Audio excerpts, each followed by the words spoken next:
What's up, fight fans, moviegoers, Jedis, and Sith? I'm Jay Cotto, and welcome to the Boxing and Jedi's Tavern. And I had dropped a response video to Tony's reviews. Peace to you, my brother, no doubt. What happened was my Wi-Fi was fucked up, and if you saw it, it was jacked up. I also left you a message on your live on the comment section. You know what I mean? I wish you would have waited, but you made so now.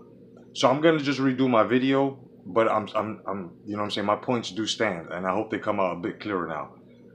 Okay. The first thing I want to do is hit exactly what I hit, which was that you said that Floyd Mayweather, his hands, um, that the reason why he wasn't able to knock people out was because he moved up in weight, right? And I'm saying, which is basically what is reality, that when you got brittle hands, when you've broken your hands and you've experienced that pain and you actually go through pain and you have to get lidocaine shots in your hand, um it's because of your hands. It's not because of weight. um when you have to get orthopedic gloves, it's because you need support and you need protection, and that glove is designed those gloves are designed a certain way to protect the fighter with with hands like that. So basically, it has to do with brittle hands.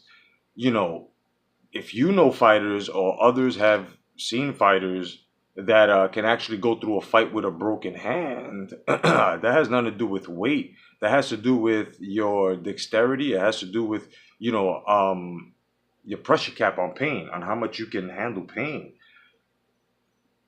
Uh, in my profession, I've seen guys break their legs from knees to shins, and it just gets to a point where, and I'm more than sure this happened to everyone, when you get hurt in a certain spot, like if you sprain your ankle or your knee, you don't want to apply too much pressure.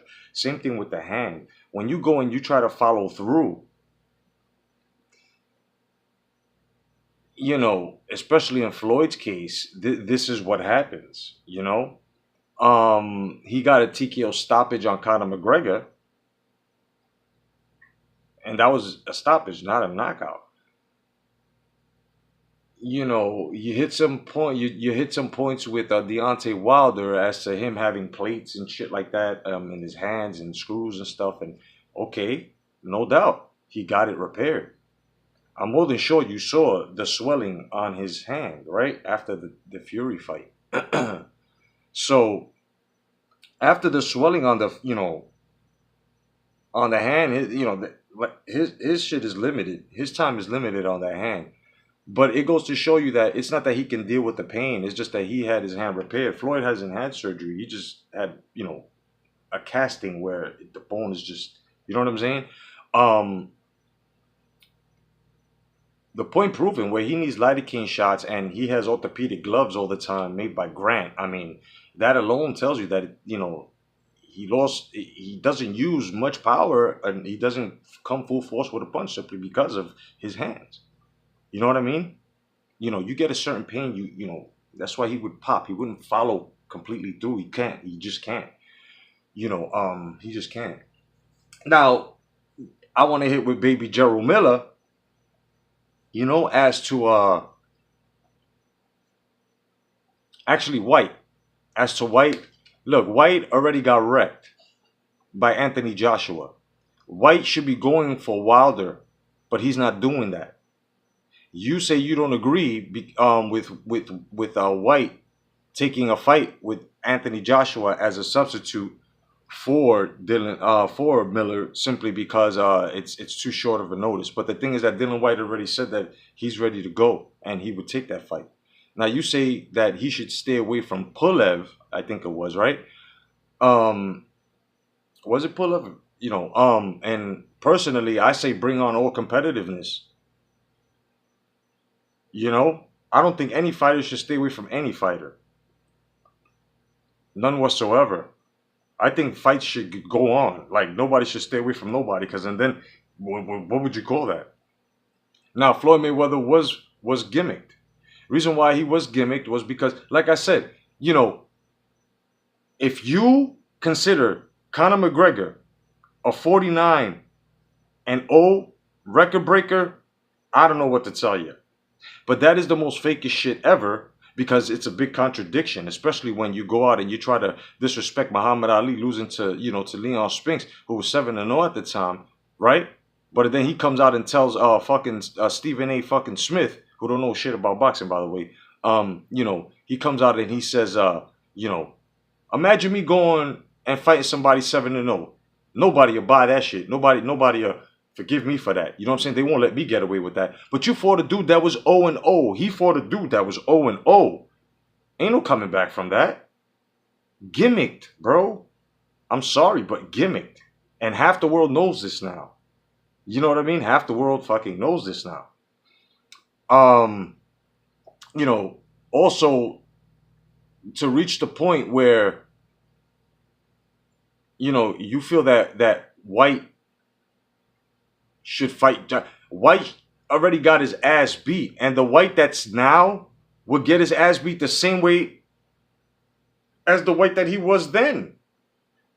You know what I mean? I mean, just because he's beating other fucking mediocre fighters like a Lucas Brown, and I mean, it doesn't actually put him at the echelon of fucking Anthony Joshua now. Anthony Joshua is the leader of the motherfucking division. So how, I can understand liking a fighter, but you can't go on and say that, just because he beat a couple of guys that now he has he possesses the skill. Dylan White is just basically Dylan White, and he's always going to be Dylan White. There's nothing new he's going to do. As to an Anthony Joshua who is still fighting and is fighting the younger guys, as well as, fighting different styles, there are many things that Anthony Joshua is going to be able to adapt to. On top of that, Dylan White gets hit too fucking much. Dylan White doesn't move too fucking much. So, I mean, it's the dynamic. It's really the dynamic of the match. Now, back to Floyd Mayweather, as to you saying with the weight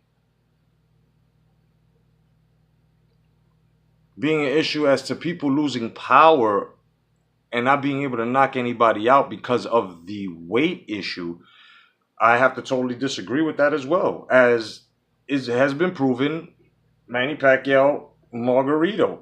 Man, Manny Pacquiao moved up in weight at 152. He had more power than ever. Now, this can be in some cases, but in many cases, that's not really the issue. You know what I mean? Some people are able to bring the power up with them if they do strength training. If they, you know what I mean? It depends. It depends. In the case of Mikey Garcia, he couldn't get off. He didn't have the proper footing in order to let go of power shots. Like, you know what I mean? And same thing with Marlon Starling going up against fucking Michael Nunn. He went up and he didn't have the power. He didn't have the power to knock out, because he came from 140 to knock out a legit 160. You know what I mean? That's totally different. Now, you're talking about Floyd Mayweather, who only moved up like fucking 7 pounds at the time, dog.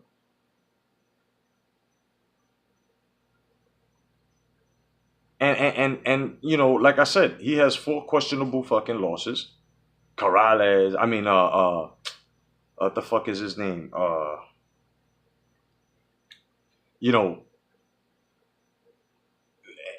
And many others, bro. When he broke his hand the first time, bro, against a Garcia, go take a look at it. The man took a knee and they didn't even count that. And this was way before Zab Judah. This was when he was pretty boy, right? So it gets to a point, man. It gets to a point like,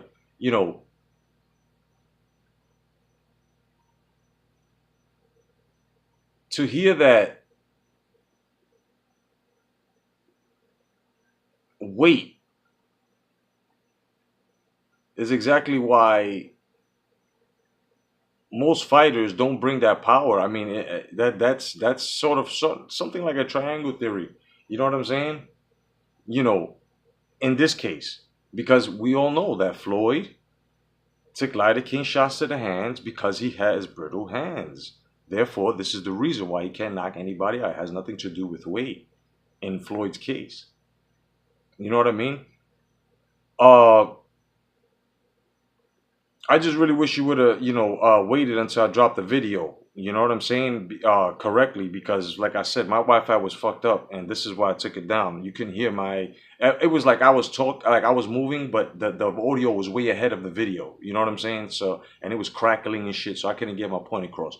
So you only took snippets. You know what I mean? So, and I just walked into the beginning of your video, and you started with the tension shit, and but fighting attention, that's dishonorable to the sport. You know what I'm saying? It's not a 49-0. It never should have been counted. Um, he wasn't a legit boxer just because they gave him a fucking license. Because if that's the case, he could have a fucking cab driver could have gotten his fucking license and fought Floyd, and what, that would have been 49-0 with a record of 0-0 after he tried to disgrace Muhammad Ali. And come on, bro, come on. You know what I'm saying? That's just my take on it. That's just basically my take on it. You know what I'm saying? And as to Dillian White should be chasing Deontay Wilder. He should be having that WBC strap. But the problem is that, you see, when he sways himself away from Wilder, that gives Wilder the opportunity to duck him even more.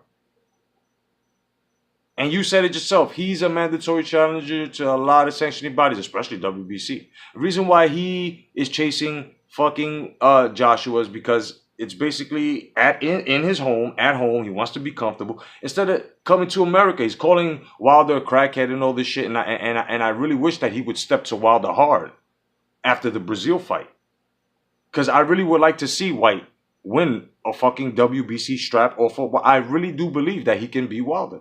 I really do believe that.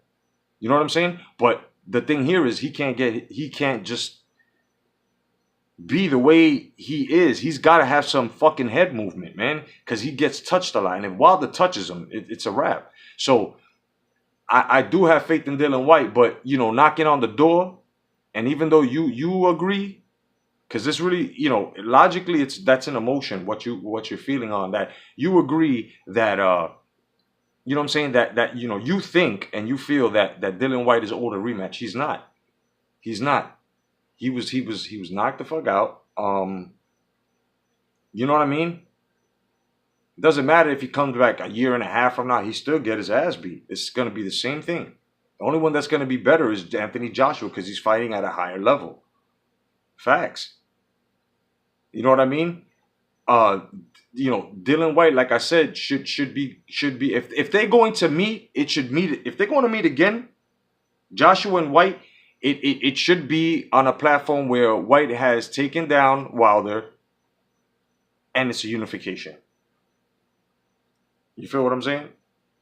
That's how it should go down. Otherwise than that, anything else is uncivilized. Him continuing to go after Joshua, but you're letting the American heavyweight champion go away. WBC, the most prestigious belt. He can add more prestige to that title, but he decides not to. You know what I'm saying? He decides to be comfortable and keep chasing Joshua, who's in his hometown, but he keeps talking shit about Wilder. But at the same time, he should keep talking shit about Wilder because Wilder is not, you know what I'm saying? The reason why I'm glad Fury walked away because and went with the zone and is doing what he's doing, especially with Top Rank, is because Wilder was he was too busy talking about other fights and shit, At the same time, he was a bit hesitant, and more money's that way. And it's not even the money. For Fury, the match is that way. And when I mean the money, Anthony Joshua, after he takes care, if whoever he's going to fight next, if there is even a fight or replacement, if anything happens, I think that the next fight's going to be Fury Joshua. Feel what I'm saying? And Fury Joshua will sell much more than a Dillian White. And just because Dillian White won, 2-3 fights? Or for mediocres, bro. I mean, let's be real here. You know what I'm saying? I'm happy for the man. I'm glad. But Dylan White has a lot of work to do. Dylan White has a lot of fucking work to do. You know what I'm saying? He has a lot of work to do. So you know, you got to understand that he got to go for Wilder. He's got to get off on Wilder. Then after he gets off on Wilder, you know what I'm saying? Getting Ortiz. You know, Briggs is back. You know, I want either one to fight Briggs. I want Wilder to fight Briggs. I want Joshua to fight Briggs. I want fucking White to fight Briggs. I want Pulev to fight Briggs. Give Briggs some shine, because that's going to be the George Foreman of your era. You know what I'm saying? I already had mine. I had a couple of them, actually. You know what I'm saying? So, you know, I've seen boxing since fucking 84. I'm going to repeat everything that I said. I've watched boxing since 84. I've seen greatness. These guys of today don't impress me. A Dylan White would have been beaten by a fucking, you know, Michael Dokes, you know, contenders of Tyson, contenders of Lewis, contenders of like, a fucking Oliver McCall would have ate his fucking beans. You know what I'm saying? You know, Tommy Morrison with that left foot would have ate his fuck. Ray Mercer definitely. You know, I mean, it goes on and on. These guys of today don't impress me. Same thing with AJ. Same thing with Wilder. All of them. Parker. All of them. All these guys today ain't fighting like that. And you know, it can't be nothing about it's a different era. It's got nothing to do with that. What it has to do with is this is why I wish you would have waited until I dropped it, man. You know what I'm saying? And I'm more than sure you got the comment saying, you know what I'm saying? Yo, I took my video down because my shit was jacked. You know what I'm saying? My audio was, I wish you would have waited, but I guess you're going to have to make another response video. But, you know what I'm saying? So you got to understand that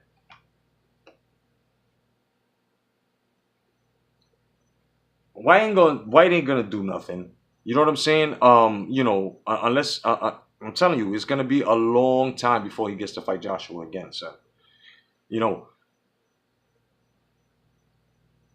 in my era, I've seen lots of greats to this point that I can actually say, yo, those are greats, bro. You know what I mean? Greats. I'm 45, son. I like, you know, a lot of guys like, you know, and I can understand boxing opinions. I can understand, you know what I'm saying? But what I can't understand is the boxing logic. And the boxing logic meaning, you know, how can you not see that after Floyd left that WWF shit with the Big Show, he didn't come back with a gimmick and do the same thing. This is why boxing now is boxing entertainment with some fighters. You know what I'm saying? You have a lot of fighters. You have a handful of fighters that are actually legacy fighters that are out. You know, you got your Lomas, your GGs, your Terrence Crawfords. You know what I'm saying? Your Tiafimos who's coming hard. So, you know, it was like I was saying, serial face boxers. You know what I mean? You got to look like a Backstreet Boy or some shit. Or you got to have some type of, you know what I'm saying, appeal with that boxing entertainment shit. But the real fighters over here, you know what I'm saying? They doing their thing. A lot of these fighters are incomplete, bro. Even the fighters of today that you and me like, you know what I'm saying? There's only a few of them that are real. Terrence Crawford happens to be one, Lomachenko. But you know why? Because these guys took their time. These guys took their time. They're fighting correctly. Anthony Joshua. You know what I'm saying? On his 20th win, came out and said, I just happen to be, I feel like a prospect who happens to be a champion. And that's the most respectable quote that a heavyweight champion could say, and the most humble, simply because he knows there's a lot of work to do. And like I said before, I'll say it again, and half of the population that listens to me when I say this agree. You know what I'm saying? If we're going to say that some fighters in, you know, right now in the professional ranks are bringing an amateur style boxing, that we got to call all these fighters fucking amateurs then. Because they're not even fighting each other. They're not doing anything. You know what I'm saying? Anything credible. You know? We should have got a Thurman fucking Garcia two. We should have got, you know what I'm saying? We should have got 3 fights, 4, but wars. We should have gotten that, and we're not getting these things. So that's why these guys aren't great. You feel what I'm saying? Mayweather, like I said, I can only call him a fucking defensive savant and a very smart businessman. But at the same time, I seen, because if you're going to call him a businessman, you got to see the shit that he's done to the sport of boxing that we're still trying to get rid of right now, that this is why some fucking fighters are trickled down with his bullshit. So, you know, it's a lot of things that he's done. So this is why, for a fighter like myself, growing up, looking at these greats that hardly use the politics like that, and then you got this fighter who's a diva, use the politics, stipulations, I just can't stand behind that. You can. It's your boxing opinion. It's your taste of boxing. That's you. But you can't tell somebody like me that has seen the real that Floyd Mayweather is as real as them. He's not. Across any debate table, he will come up short. Facts. Facts. There are other people that have covered other fighters that try to bring up fucking Floyd Mayweather Jr. and got broken in half. Not by me, by other fucking boxing aficionados that I know. And broken down clearly and cleanly. Because Floyd, you know what I'm saying? 26, but most of those 26 champions, then some of them come up 2 weight classes. Like, you know, you feel what I'm saying? Like, it's crazy. It's crazy. For someone to come up 2 weight classes, but then in a matter of 3 months to train, but then a Dylan White has what, 7 weeks? He says he's ready to go, and that's not permissible? Aren't these guys professionals? I understand if Dylan White was a mediocre, he didn't have no skill, he couldn't get himself in tune. And not to mention, I've seen a couple of videos, Dylan White has been in the gym. So I don't, you know, I know there's difference between intensive training and, you know what I'm saying? But at the same time, you see the logic behind that? 3 months for someone who comes up 2 weight classes, who's got to fill in all that weight and try to learn it. It takes more than 3 months, but they got to meet the code, 2.5 to 3 months. But then you got a guy here who has the weight and has been in the gym and, you know, hasn't had an extra month and a half to train. But at the same time, we don't know, except for what we've seen. This is why I speak that he's been training, because this is what I saw. You know what I'm saying? He's in that gym. So real fighters are always prepared. That's the way it used to be. That's the way it's supposed to be. You know what I mean? When Mike Tyson sparred with motherfuckers, you know, not only do you know these motherfuckers, and it's not sparring one. No, these guys used to get paid. That was their job. Like, you know what I'm saying? That's how they get crafted and nice as well. That's how they used to make their money. You know, yo, here's 2 G's, boom. It's like, you know, today it's not like that. It's not like that. It's not like that. It can't be like that, and it won't be like that because of the politics. You know what I'm saying? But otherwise than that, man, you know, I'm Jay Cotto, your boy, telling the truth within the sport of boxing, the movies, and Star Wars as well. You know what I mean? Check me out. Check out my man Tony's reviews, no doubt. God bless. Stay vigilant. May the force be with you. And I'll be waiting for a response if you got one. Otherwise than that, peace.